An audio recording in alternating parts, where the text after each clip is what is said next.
What is the Rule 32 petition under Arizona law? Attorney Jared Allen explains that.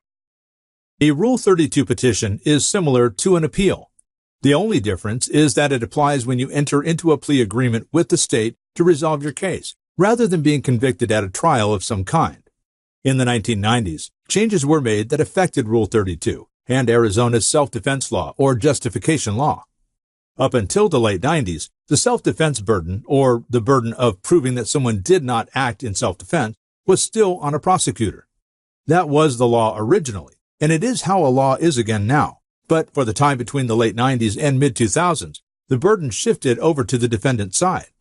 When the defendant went to trial and raised the self-defense claim, if the judge allowed that claim to be heard by the jury, the defendant had to argue that he had proved that he had used justifiable force. For example, in an assault case, he had to show that he had used self-defense appropriately. It was on the defendant to affirmatively prove the defense, rather than the state to disprove the defense. It cut against one of the corners of the criminal defense issues of the state, which is that the state has all the burden of proof in a case, and the defendant does not have to testify, does not have to prove himself innocent.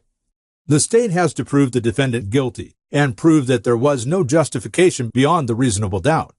For that period of time, almost 10 years, when it became the defendant's burden, it then raised a lot of Rule 32 issues in the future as to whether the defendant had to prove his justification defense for a valid conviction. If you want to win your case, contact Attorney Jared Allen in Phoenix, Arizona today. With an impressive past record in criminal defense and DUI defense, you can be rest assured that the choices he helps you make will lead to an improvement in your situation.